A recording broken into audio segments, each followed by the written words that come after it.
Good afternoon, everyone, and welcome to Swoosh English's live classes on the PTE examination. My name is Scott, and I will be your host and teacher today. I really welcome you to this classroom wherever you are in the world, whatever time zone you are in. We hope to have a good time today with our speaking lesson today for part of our week 6 series of lessons. So, well, let's just get started with this lesson today. First of all, well, I would obviously love to ask where you are watching this lesson from, where you are participating in this lesson, either if you're here live with us on Facebook and YouTube, or you are watching the recording at a later date. What brought you here to us at Swoosh English? Obviously, it's your PTE examination and the help that you need to pass that examination, of course.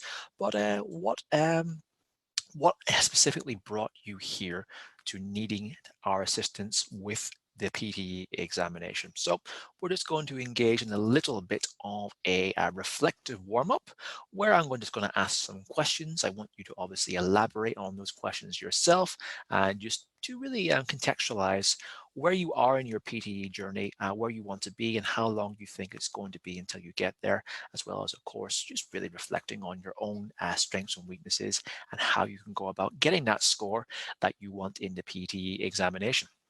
So firstly, have you been doing much PTE practice in your own time? Well, I really hope that you have been because, of course, PTE is not only a very intensive academic test, it is also quite expensive as well. So we want to ensure that you do and get the result that you want the first time that you do the examination. So the more practice you put in, the more likely you are at getting that score that you need. So, of course, coming to this class is great and highly relevant, but it won't be enough just doing these classes by yourself. We give you guys the tools to go away from this class and refine your technique, refine your method, and just refine your language as well. Then you need to put that into practice in your own time and improve your own score. So the more, the better. Of course, it's just kind of common sense. Question number 2, what PTE tasks do you find the easiest? So obviously we're doing a speaking task today. I'll just spoil the surprise and say we're doing RETELL lecture today. Do you find RETELL lecture to be the most difficult task? No doubt it is one of the harder tasks, and it comes up quite frequently in a list of tasks that students do find fairly difficult and need to get as much practice with. But maybe you find this one the easiest. Who knows? Whatever you find easy about it, what is it that you're great? Are you just a very fluent speaker, a very fluent and confident speaker? Is your writing just fantastic? You structure things well, you include all the relevant notes, you write highly academically, you spell check, etc., etc.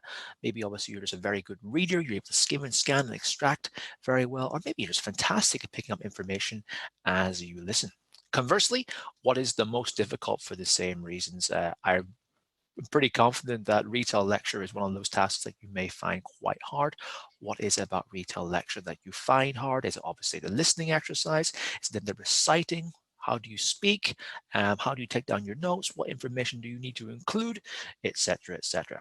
And finally, what steps are you taking in your own time to improve? Are you using official Pearson PTE textbooks with sample answers and practice tests to improve?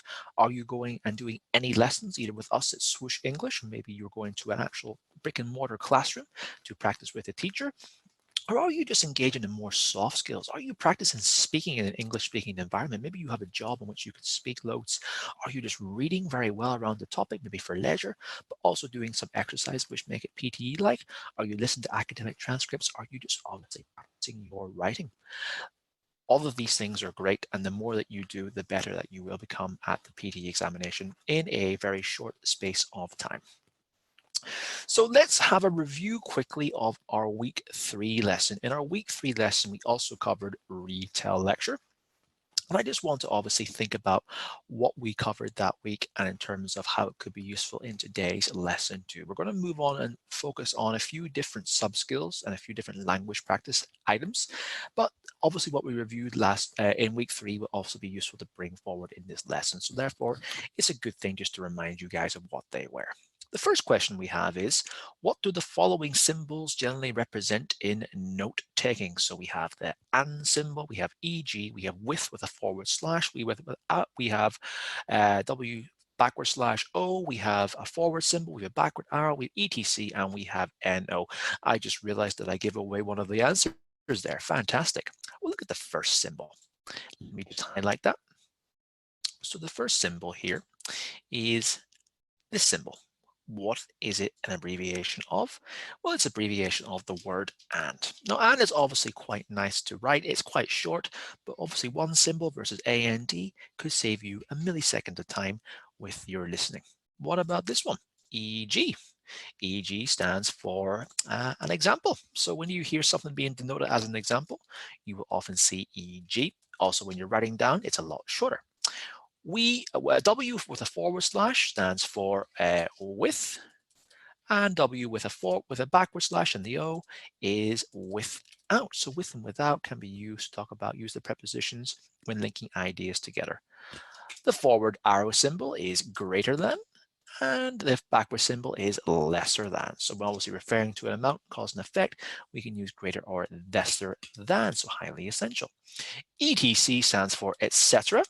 and NO stands for number. So these are just some symbols that we can use to make our note-taking a little bit more efficient and quicker. Therefore, we can focus on our listening primarily.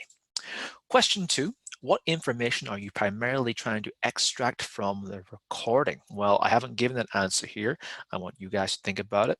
Are you looking for everything and anything? Are you looking for numbers, dates, times, keywords, main ideas, supporting examples? Well, in this task, you are essentially looking for the main ideas and maybe some key supporting examples, but trying to obviously minimize those because you're looking for the gist, the overall summary of the topic, which you will start talking about first, and then the main ideas, which you'll then talk about in sequential order. So just a reminder, the gist, overall sense of the topic, and then the main ideas which may come within that topic too. Supporting examples, try and keep them to a minimum unless obviously you're really struggling for words, but they can take away from the time you will use to talk about the main ideas. How long do you have to prepare and speak for in each RETELL lecture prompt? 40 seconds to speak and 10 seconds to prepare. And how long is the recording? Well, that is up to 90 seconds. So hopefully you remember some of the information from week 3. If you haven't, not a problem. If you're obviously only tuning in today, well then please think about this moving forward. If you did remember it, fantastic, because these series of classes are going to combine into a bit of a guide for you guys for doing a RETELL lecture on the day of the exam. Okay, that's the brief review done. Let's now get into today's lesson content and aims. So as I said originally, the lesson focus will be on RETELL lecture, one of the tougher and more complicated aspects of the PTE examination in general, as well as, of course, the speaking section. So today we're going to learn about how to approach RETELL lecture, of course, in terms of the procedure, strategy, scoring, tips, etc. Some of these might be rehashed from the class 3 weeks ago, but of course it's good to remind you about some of these things so that you starting to go into autopilot and know about these things automatically, and that'll just make your test taking day a lot better. We're going to learn and practice using transitional and conjunctive phrases. So very useful for obviously structuring your speaking component together. You are obviously listening to an academic lecture, therefore the tone is very formal and academic. Therefore, you need to recite it in a formal and academic way as well. So that's why using transitional and conjunctive phrases, as well as other cohesive devices, is very useful for getting that score, that top score that you need. Well, of course, then we're going to practice some sample RETELL lecture prompts. That's what you're here to do, is to obviously get the practice in, and then finally finish off with some question and answers and your chance to ask any questions in order to get some feedback from me or about the test in general. All right, well, that's it pretty much in a nutshell. Let's get straight into our lesson. So first of all, as I said, some procedural information for RETELL lecture. Let's have a look now at the speaking section of section 1 of the paper in terms of an overview. So as you can see, there are 1, 2, 3, 4, 5, 6, 7, 8 different activities to do in the first section of the examination, which is speaking and writing. There are 5 different speaking tasks, not including introduction because it's not assessed. It's just a way to get you nice and warmed up.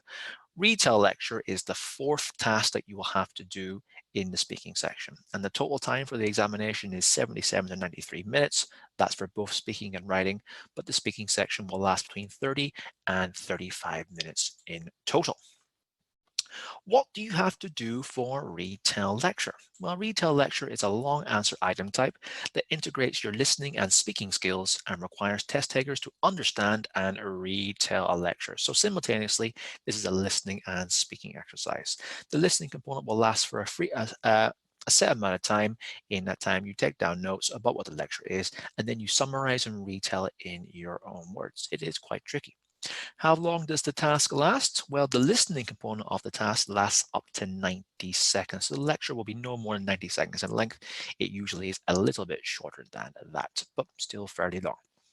How long do you have to speak to complete this task? 40 seconds. So 90 seconds to listen and 40 seconds to speak makes this task a little bit over 2 minutes in total for each of these prompts. But in addition, you do have some time to prepare before speaking. So after you've listened for up to 90 seconds and before you speak for 40 seconds, you have 10 seconds to prepare yourself, get your notes together, get yourself in the headspace for giving your assessed answer after the lecture finishes. And how many RETELL lecture prompts do you have to do on the day of the examination? 3 to 4 of these tasks. So it is obviously fairly tricky in some ways, quite a lot to do. All right. Well, let's get into now an overview in terms of the scoring. How are you scored for RETELL lecture? Well, you are scored according to 3 factors. They are content, oral fluency, and pronunciation. So let's have a look more so at the content side of things, because that is obviously the trickiest part that you want to ensure to get. The score for content is grounded on your capability to accurately and systematically recite the key points of an academic lecture in a logical and cohesive manner. So just to simplify how that was said, we basically need to have all or as many of the key points in total that appeared in the lecture, and then we have to recite them in the flow of the lecture originally stated in a nice academic way as well, from beginning to end in a nice structured way. There are up to 5 points for content, as well as 5 points for oral fluency and pronunciation as well. So a fair amount to do on that day of that test. Okay, so that's the overview of RETELL lecture kind of covered. We'll go a bit more into some tips as well as some more aspects on the scoring later on in this live lesson. But for now, we're going to look at some tasks, some language tasks that we can use to improve that score in structuring how you deliver that RETELL lecture summary. We're going to look today at transitions and conjunctions. And first of all, we're going to brainstorm at what some of these ideas are. So a transitional and conjunctional word show the relationship between phrases, sentences, or even paragraphs. Transition words make it easier for readers to understand how thoughts and ideas are connected. They also prepare the readers for what's coming next. So when you're writing a text that is in any way complicated, you need to use these cohesive devices, conjunctive devices, as well as transition words effectively to demonstrate to the reader about how these ideas relate to each other. They can be between phrases, between sentences, or even between paragraphs, as you guys probably already know. And just make sure everything flows in a nice way. Now, there are many examples of transition word categories. We're just going to go through a few today. They include addition, illustration, contrast, sequential, concluding, and cause and effect. We don't want to overwhelm you with the sheer amount of different transition word categories. Some are obviously more useful than others. I've tried to pick out some today which can be useful for RETELL lecture. And so we're going to focus on those today and hopefully use those in a nice and logical and flowing manner. So here I have a table. On the table, we have our transition word categories. They include obviously in addition, illustration, contrast, sequential, concluding, and cause and effect. This is over to you now to see how many of these words can be applied in the relevant category. So we'll look through the first one, which is addition. So addition is when we want to add on a point that is similar to the first point.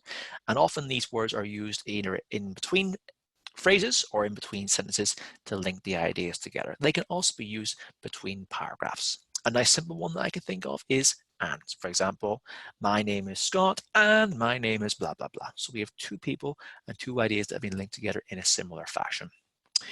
Illustration is when we want to give an example of something. So we can say, for example, to say that in any sort of essay or even RETELL lecture, we want to include an example that was included. We can say, for example, what other phrases can you think of?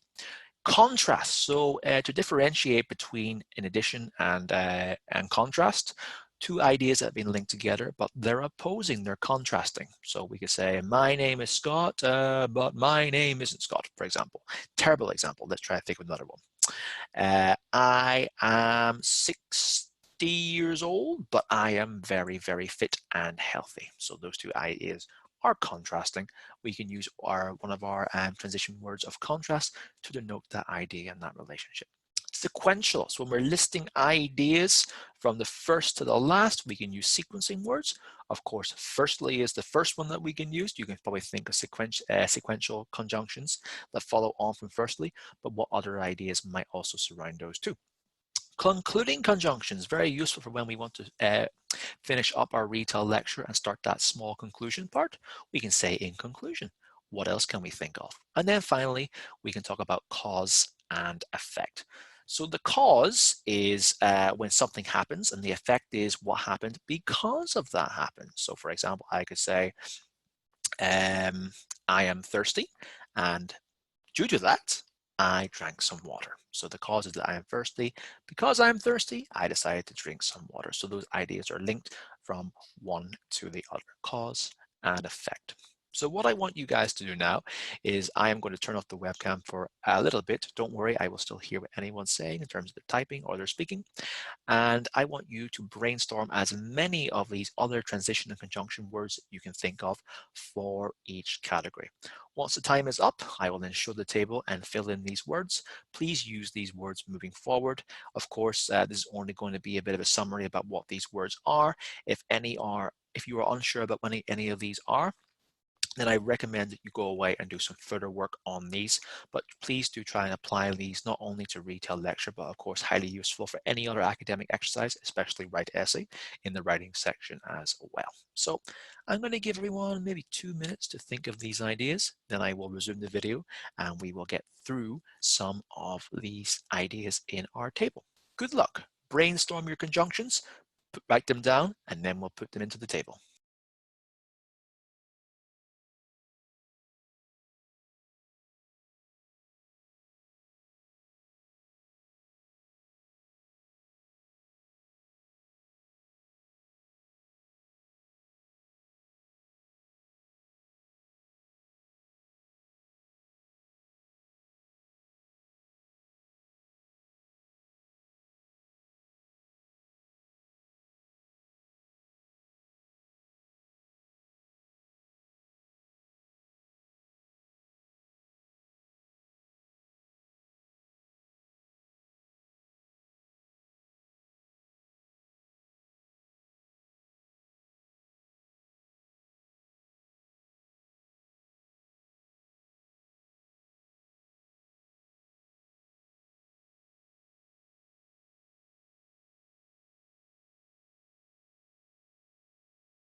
So how did you get on? Were you able to fill up this entire table with these transition and conjunction devices in terms of addition and illustration, contrast, sequential, concluding, and cause and effect?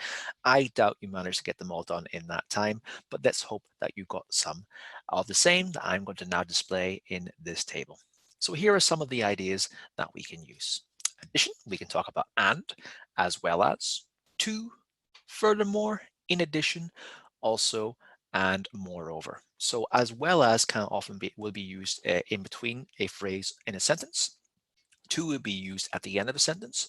Furthermore would typically be used at the beginning of a sentence or the beginning of a paragraph, as well as in addition, which can also be used mid-sentence, also can be used mid-sentence, beginning of a sentence, and moreover would often be used at the beginning of a sentence or the beginning of a paragraph. Illustration we have, for example, such as, in this case, for instance, as an example, and to illustrate. So when you're given numerous different examples in a given task, then try and use a variety of these illustrative transition words to just give your text, your written response, or even your spoken response a bit more variety. Contrast, we have but, however, in one, the other hand, conversely, on the other hand, in spite of, otherwise. So these can also be used, but can be used sometimes at the start of a sentence or mid-sentence, however, beginning of a sentence or the beginning of a new paragraph. In the one or in the other hand are often used beginning of sentence, beginning of paragraph, conversely as well, in spite of and otherwise, beginning of a sentence or the beginning of another paragraph. Sequential, first, secondly, thirdly, fourthly, fifthly, etc., etc. Finally, next, after, before, earlier, and later. There are a lot of sequential words, always referring to a list of things. They can also be used in terms of time as well. Talk about after, before, earlier, and later when we're linking a time piece together. Concluding, we have in conclusion, to sum up, to conclude, and to wrap up. There are a variety of different ones. You only need to use one in any given response, but feel free to experiment with these. Cause and effect, due to, therefore, so, because, hence, as a result, and consequentially can often be used to talk about what happened because something else happened. So how one event affected the other.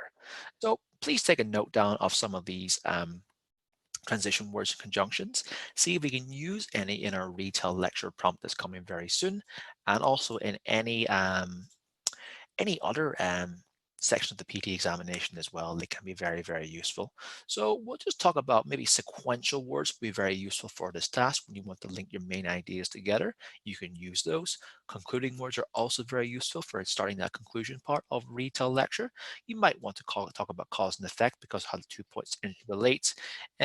Illustration and illustrative words probably won't be so useful for this task because you are really not wanting to go into supporting examples too much. You want to refer mostly to the main ideas. Obviously, then addition and contrast can be used as well. So maybe one point might be similar to the second point, and also maybe one point might be very different to the second point. You therefore get more marks for talking about the relationships much more accurately. So take a note of these when moving forward with RETELL lecture prompt. Hope you found that useful. Now, let's see if we can apply using some of those transition and conjunction words into a gap fill exercise. So here is a sample answer for a random lecture on RETELL lecture. This answer is a pretty good answer as it includes a good structure and a lot of the key details on a given lecture. But as you can see, a lot of the gaps have been left.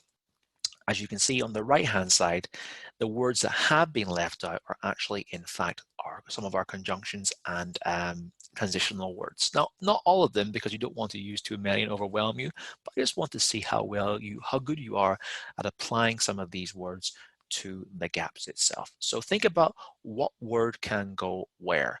What is the conjunction trying to say? Can it come at the beginning of a sentence, at the end of a sentence? And also, what about the relationship between the ideas? So not only is this a good exercise for RETELL lecture, it's also a good exercise for a reading exercise, which is fill in the blanks as well. So see if we can apply that to it. Let's have a look at the first one together, and then I'll let you do this in the rest of the time by yourself. So the first one states, well, I'll start reading the paragraph. The lecture discussed 2 types of methods to kill harmful bacteria, physical and chemical. Goes on to discuss only the physical methods. So what kind of word do we think we're talking about? Well, We have obviously at the end of a phrase here and a clause, but how do these ideas relate to the previous clause? Also think about how our grammar can work.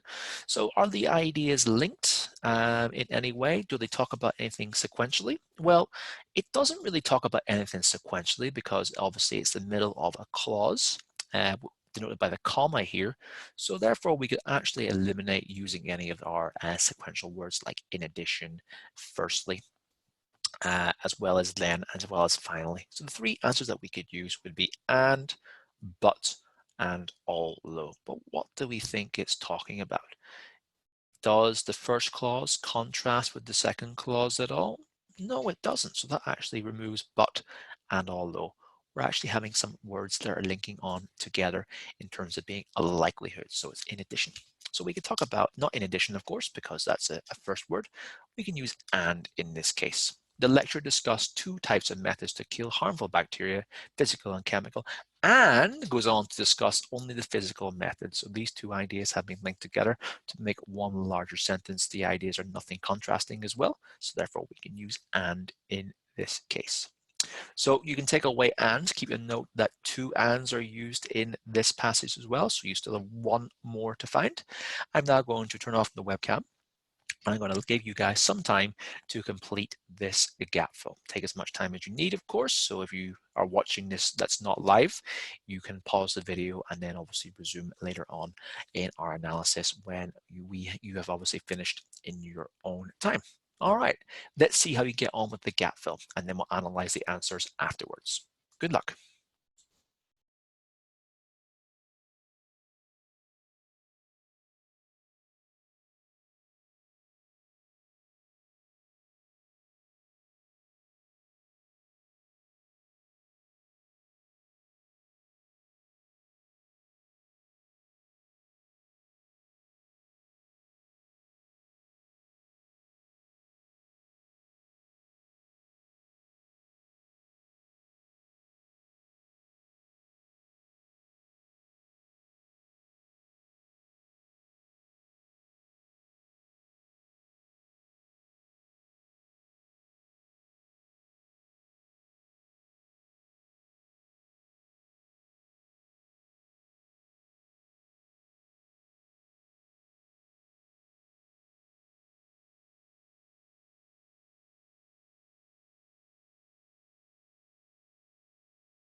How did we get on? How do we find the gap fill exercise? So let's have a look now about what answer comes where and also give a bit of analysis about why that works in context.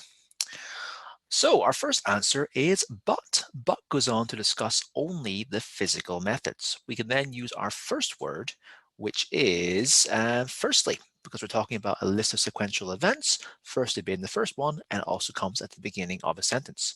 Firstly, boiling is the most common method, although oil and salt have also been traditionally used. So we could actually use but in this context as well as although. These two words could actually be switched around. So if you got although as your first answer and but as your next answer, then that can be used as well.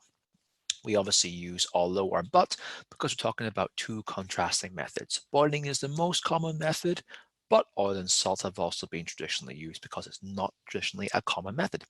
In addition, so then we have the word in addition that has been used to refer to our next point after firstly being our first main point, in addition being our second main point, and it's also talking about a point which links on in similarity to the first point.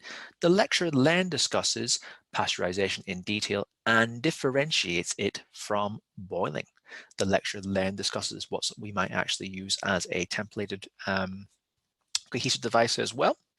And then obviously we move on to our final point, which is denoted by finally. So we have our three transition devices in terms of sequential order. Firstly, in addition, and finally. The lecture discusses sterilization with gamma radiations and incineration as other methods to kill bacteria. So we've used, obviously, we've mostly used sequential ordering transition devices, as well as devices of likeliness or addition, as well as contrast as well. So how did you get on in doing that gap fill exercise? Hope you find it decent to do and not too tricky. Just an idea about how we can structure a sample answer. The main takeaway from this is obviously have a look at the overall structure and using those sequencing words. And also, of course, use those words in terms of likeliness and addition, as well as contrast as well, to note those key ideas in a nice, clear manner. Okay, so that's the gap fill exercise done. Let's now move on to some tips for a RETELL lecture before we begin into our mock prompts today. So let's go through some common tips for this task. Remember that recording time will be set by the system. You can utilize this time to preview the image in order to give yourself an overview and idea of the topic and help you predict what you're going to talk about. This time can also be useful in thinking about the vocabulary you can use. So before you actually listen to the lecture, you'll have some time to get yourself ready, get yourself psyched up and prepare for the lecture. Remember that the lecture will also come accompanied with an image. You can use that image to predict what the topic is going to be about, and therefore you will find that pretty useful in denoting the topic itself. So you can maybe associate what language you know about the topic, what you think the topic is going to be about, and that can assist in your pre-listening. So you might find that to be incredibly useful. Remember to use that image and that time wisely. Keep your notes to short phrases of 2 to 3 words. Avoid writing down long sentences as you can miss out on key details that way. That's why a few weeks ago, we decided to do an exercise on some of your abbreviation or note-taking skills. So you might find that to be incredibly useful. Also, it's a good idea for you to remember that listening is the primary exercise that you want to be using. It is, after all, listening and speaking exercise, and writing is a secondary exercise. So please remember that. Keep your notes short, but make sure you get down the relevant information. It is quite important. In between the listening section and the speaking section, you have 10 seconds. Use those 10 seconds wisely to design your answer. So think about how have you gotten those notes together and how can you put those into your speaking point. You can think about the templates you might have used, what main points you have, and how you can piece that together in a nice and cohesive manner. Also, when you are speaking, focus on the overarching points of the lecture, not simply one main point. Also remember to think about starting with a topic sentence. So for example, the lecture talked about blah, blah, blah. Firstly, the lecture discussed blah, blah, blah, blah, blah, and that can actually be your topic sentence, okay? So remember also that you shouldn't really just be focusing on the lecture as a whole. Think about those main points and see how you can slot those into your response. Manage your time effectively to cover all 3 points in the 40 seconds. So you have a maximum of 40 seconds to give your response. If your response is longer than 40 seconds, then the microphone will be cut off and you won't have a chance to finish. So therefore, it's a good idea to do plenty of practice in your own time before the examination. Make sure you're able, if you're able obviously to get all the content points down, that you're able to deliver those in a nice way. So that basically it's a good idea for you to really practice how much time you have to speak, how much you should be speaking about each main point before moving on. And it isn't a lot of time when you think about it. You could easily talk about supporting points far too irrelevantly, but not actually get those marks for your content. Also, try not to hesitate or correct yourself midway. Move on if you stutter or make a mistake. Now, this is something that I think students need a lot of just training with, mindfulness regarding what they're doing. It's going to be second nature for a lot of you just to really start correcting yourself as a matter of fact, because maybe you've been used to doing that in your own English classes, or maybe you've heard someone that says, okay, no, you should correct yourself. Well, let me give you an example of why this is not a good idea. Say, for example, you're on a nice logical flow, your pronunciation is fantastic, your fluency is going great, you're going through the content of your RETELL lecture recital very well. You then say something that's incorrect, you move forward, realize, oh my goodness, I said that word wrong, I had better correct myself. You then move back to that point, you correct the word, but then you've forgotten where you were. You stutter, you stammer, or even worse, there's complete silence as your mental block starts to kick in and you cannot continue the response. So what do you think actually scores worse at the end of the day? Having one small pronunciation error or losing a fair amount of time for your response because you corrected that error? Of course, it's the first. Therefore, it's not really a worthy risk to take. If you make a small mistake, keep moving on and keep delivering that response at the end, because you will potentially lose more marks for your fluency and your content than making up that 1 mark for your pronunciation for a small mistake.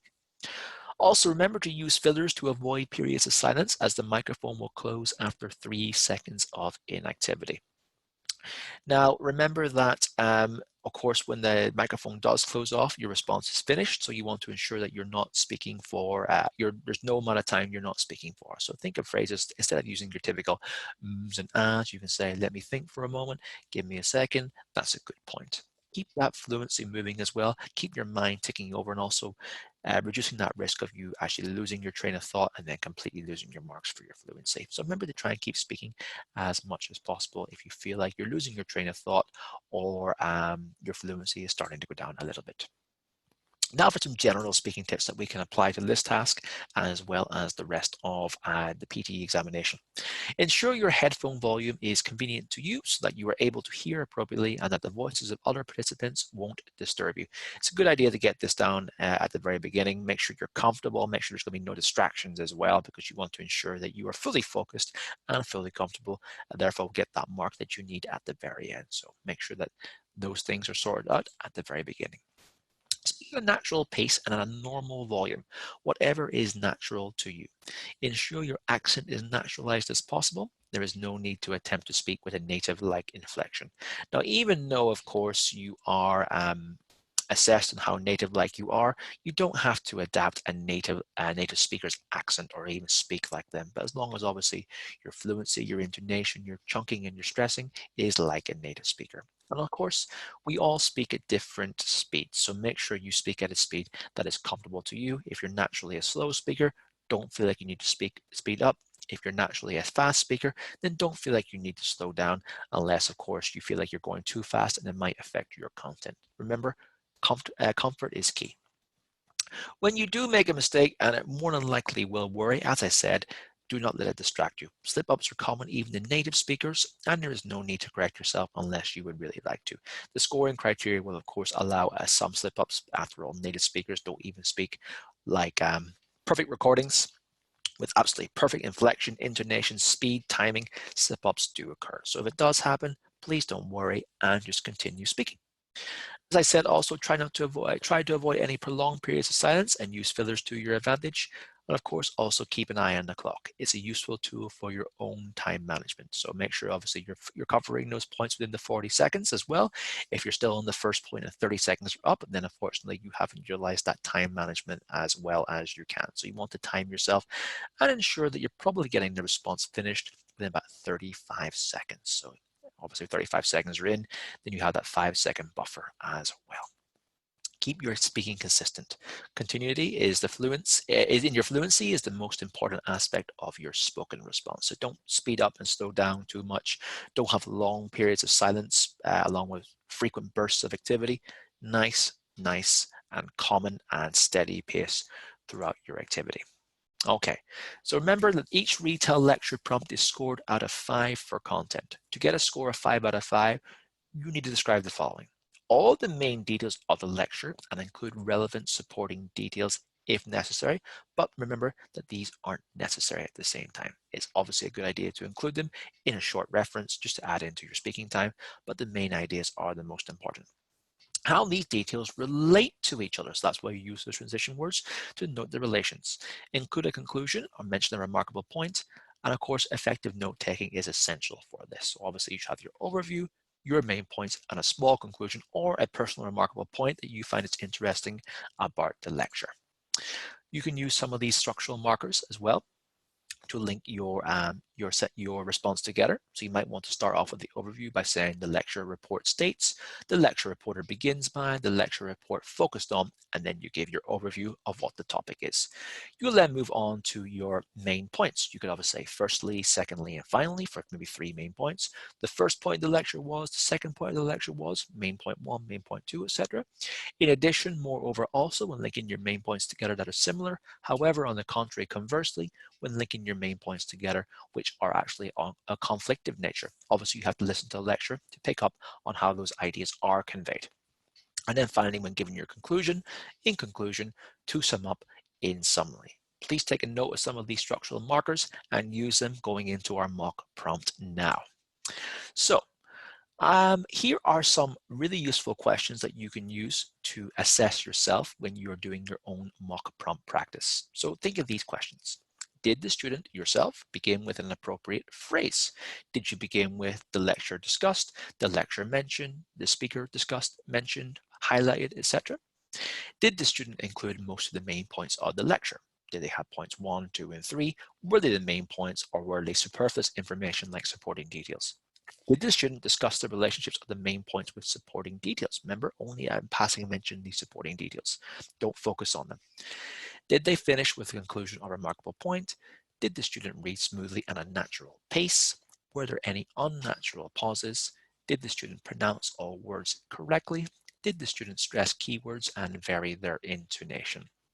So the first 4 points refer to content, and the next 4 points refer to oral fluency and pronunciation. All are very important. Obviously, having that content included in your listening and delivering it, but it's also your delivery of it as well, in terms of your intonation, your pausing, your fluency, and your speed. So keep those in mind when delivering your response. You can use these to assess yourself. Maybe you want to record yourself, or maybe you do this task with a friend. Very useful for your own critical self-assessment. So let's have a look now at our first prompt. You will hear a lecture. After listening to the lecture, in 10 seconds, please speak into the microphone and tell what you have just heard from the lecture in your own words. You will have 40 seconds to give your response. So remember, on the day of the examination, you will see an image in the approximate 7 seconds that you have before the lecture begins. So have a look at this image. What is the image telling you? Well, it's a map of a certain area, but where exactly is it? So remember, you have 7 seconds to plan, and then you will listen to the lecture for 90 seconds. So I'm now going to play the recording of the lecture. Please have a notepad on hand to replicate the erasable notepad that you have in the PTE examination, or if you're more comfortable, type some notes on the computer. Decide what is better for you. So you have 90 seconds to listen to the lecture. Remember, get the main points, get an idea what the overview is, and then afterwards you can think about how those main points can link together. Remember, you're not necessarily formulating your response at this point. You do have 10 seconds in between. You're just making sure that you get those ideas down, and then you can formulate afterwards. Okay, I will now play the lecture. The United States has had 50 states for 50 years. Alaska and Hawaii both joined in the Union in 1959. They were the first new states admitted since New Mexico and Arizona in 1912, and they are the subject of our program today. Alaska and Hawaii are the only states not connected to the mainland, or the lower 48, as Alaskans call it. The Hawaiian Islands are in the Pacific Ocean, almost 4,000 kilometers west of California.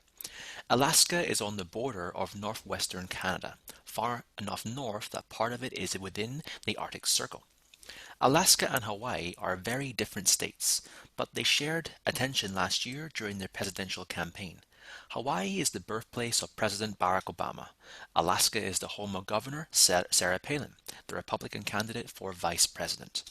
Alaska is the biggest of the 50 states by territory, but one of the smallest by population. People have lived in Alaska for thousands of years. The population grew 9% between 2000 and 2007. Still, fewer than 700,000 people live in Alaska. Like to fish, Alaska has more than 3,000 rivers and 3 million lakes. It also has about 100,000 glaciers, or slow-moving mountains of ice. That was the lecture. So please put down your notepad and don't take any more notes. You now have 10 seconds to reformulate your notes into your spoken response. Think of your structure. What's your overview? What are your main points? And what are you going to conclude on? Think about using some of the transition devices that we discussed in today's lecture as well. So I'll now give you 10 seconds to plan your response.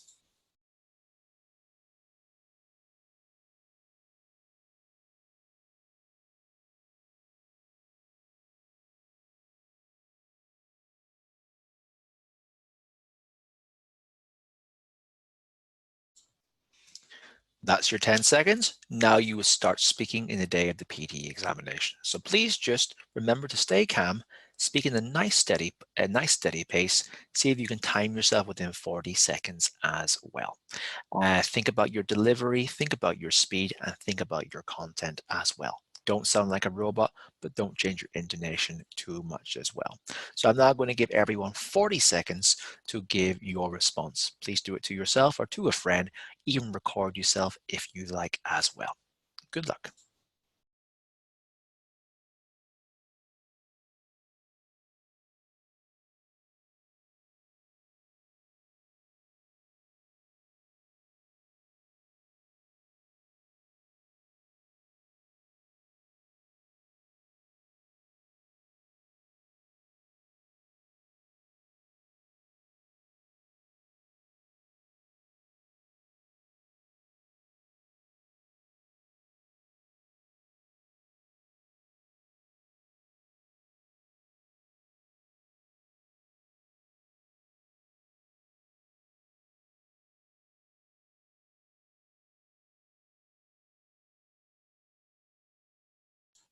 Okay, that's approximately 40 seconds. So how did you get on with the response? Did you find the information to be quite useful?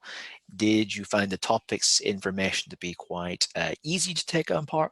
Maybe it was actually a topic you're not sure of. Maybe there were plenty of information that you also found quite difficult too. How was your delivery? Did you take on everything on board that we did with this lesson? So let's have a look now at a sample answer. So let's see if you can compare your sample answer to the one that I am now going to divulge now. Here is a sample answer for this prompt. The lecture discusses the acquisition of the US states Hawaii and Alaska, the two newest American states. Firstly, the lecture states that both states are not joined to the US mainland, with Hawaii in the Pacific Ocean and Alaska joined to northwestern Canada. In addition, the lecture mentioned that Alaska is the largest state by land, but also smallest by population. Finally, the lecture mentions that both are home to US politicians Barack Obama and Sarah Palin. It can be concluded that Alaska is a very natural state with many rivers and glaciers. My response was 35 seconds. Perfect time in order to get all your content in and giving you that 5-second buffer. You want to avoid, obviously, that microphone closing on you. Now I know, of course, I was reading the response myself, and therefore I find it easier, but try and take in that the speed that you want to get it up to. I am obviously a native speaker as well. It's a lot more intuitive to me, but obviously you're not really necessarily comparing yourself to how I speak. I want you to speak as well as you can within your own reason. So the lecture actually had a great structure. It gave an overview and also included 3 main points as well, denoted by firstly, in addition, and finally, and also a short conclusion. The ideas were expressed well with not too many supporting details being included. Also, we have words to talk about the ideas, including that, not, but, and, denoting those ideas. My response was nice and smooth. I didn't speed up. I didn't slow down. I also changed my intonation and pause where it was appropriate. So that is basically the standard you want to try and think of in terms of your content, your oral fluency, and your pronunciation as you go forward. How was your response? Was it similar to this? If not, please obviously listen to the lecture again and compare your response to my response and just see if obviously you can get those key ideas and practice on your delivery. So let's have a listen now to our second mock prompt today. Here is another picture. What does the picture tell you? Now, of course, you have a man and a woman sitting on a bus, but what is significant about this photograph? If you have any idea about the American civil rights, then you will find this prompt to be very, very interesting and very, very useful. So once again, you have 90 seconds to listen to the prompt, try and think about what the picture is trying to say, predict the language is going to be used, and use that when listening. So maybe you'll get some of the key words that you might already know regarding this subject. I will now play the recording. Until the 1960s, black people in many parts of the United States did not have the same civil rights as white people. Laws in the American South kept the two races separate. These laws forced black people to attend separate schools, live in separate areas of a city, and sit in separate areas on a bus. On December 1st, 1955, in the southern state of Montgomery, Alabama, a 42-year-old black woman got on a city bus. The law at that time required black people seated in one area of the bus to give up their seats to white people who wanted them. The woman refused to do this and was arrested. This act of peaceful disobedience started a protest in Montgomery that led to the legal changes in minority rights in the United States. The woman who started it was Rosa Parks. Today, we tell her story. She was born Rosa Louise McCauley in 1913 in Tuskegee, Alabama. She attended local schools until she was 11 years old. Then she was sent to school in Montgomery. She left high school early to care for her sick grandmother, then to care for her mother. She did not finish high school until she was 21. Rosa married Raymond Parks in 1932. He was a barber who cut men's hair.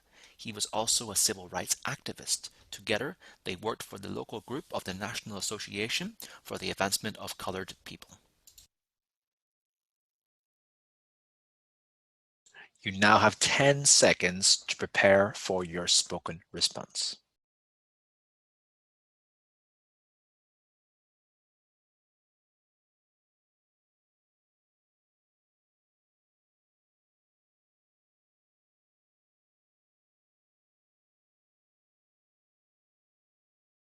And now you have 40 seconds to deliver your response. Remember once again to take on board everything that we said today in this class.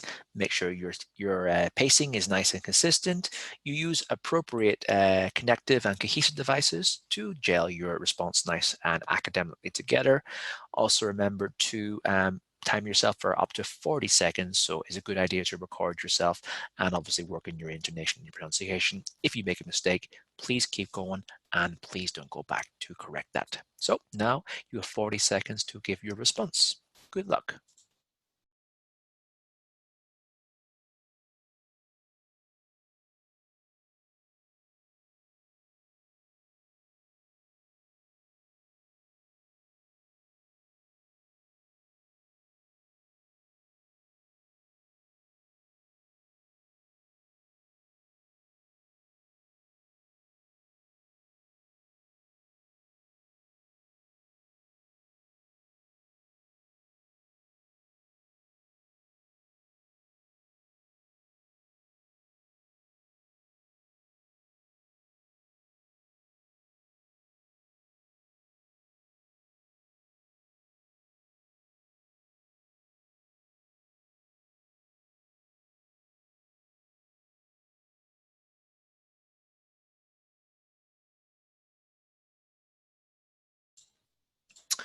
Okay, well, how did you get on with this RETELL lecture prompt? Did you find that you managed to improve due to compared to the last time with some of the advice that I have given? Maybe you found the lecture to be quite interesting about Rosa Parks in the civil rights movement. So once again, try and assess your own response based on the previous criteria I had on the previous page and use that when assessing yourself. It would be great also to attend these live classes in order for you to get some extra feedback with myself. So keep that in mind if anyone's watching. Come to the classes and make the most of any live feedback with myself. It would be amazing. Okay, let's have a look now at our third prompt today. Now, does anyone in the world not know who this man is? Now, of course you know who he is, but what's the significance of what he is holding? What are we talking about exactly? So once again, you have 90 seconds to listen to the prompt, look at the image, and try and predict what might happen because of what the image depicts in terms of the content. I will now play the lecture. Please take down your notes, focus on your main ideas, get an idea of the overview and the relationships between those ideas. Donald Trump has said the US is locked and loaded and ready to respond to attacks on a petroleum processing facility in Saudi Arabia, as US officials said the evidence pointed to Iranian involvement. The US president did not mention Iran, but wrote on Twitter that he had reason to believe that we know the culprit behind a series of attacks on the Abqaiq facility, which is the world's largest petroleum processing plant. The attacks disrupted more than half of the kingdom's oil output and will affect global supplies. Trump tweeted, "We are locked and loaded, depending on verification, but are waiting to hear from the Kingdom of Saudi Arabia as to who they believe was the cause of this attack and under what terms we would proceed." It is the first time the president has hinted at a potential American military response. As tensions rose in the Gulf, Iran's semi-official news agency, ISNA, reported that Iran's Revolutionary Guards had seized a vessel for allegedly smuggling 250,000 litres of diesel fuel to the United Arab Emirates. It follows a series of incidents involving shipping in and around the Gulf after US sanctions on Iranian oil exports took full effect in May. That's the lecture. You now have 10 seconds to get your notes together and prepare for your 40 seconds of speaking.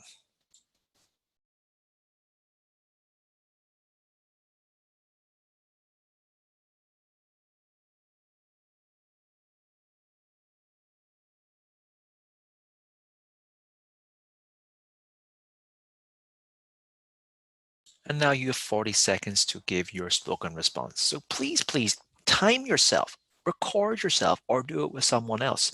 This is obviously the part of the class that you're here for, and that is the spoken mock prompt. So once again, don't be embarrassed, record yourself and engage in some self-reflection and feedback at the very end. You have 40 seconds. Good luck.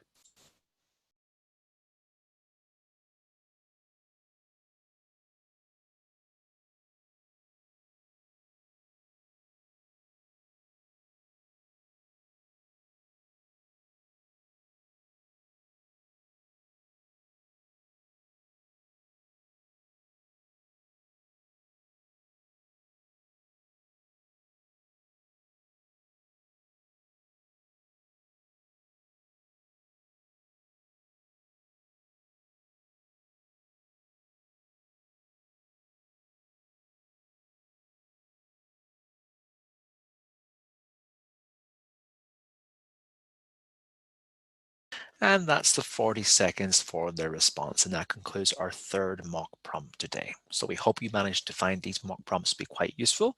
They were quite varied in terms of the language that was used and the scope. But of course, every single one of the procedures we discussed today would be incredibly useful. Okay, so that's our third mock prompt.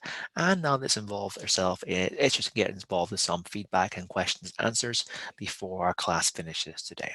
So were you able to expand upon your bank of traditional words, and were you able to use these effectively in the gap fill? And did you use any of them in your spoken response for a RETELL lecture? We hope that you did. What did you do well today? Maybe obviously you improved on your ability to take the content from a lecture. What would you like to improve on? Maybe it was your own fluency and pronunciation. And do you have any other questions? We hope that you managed to find this lecture useful today.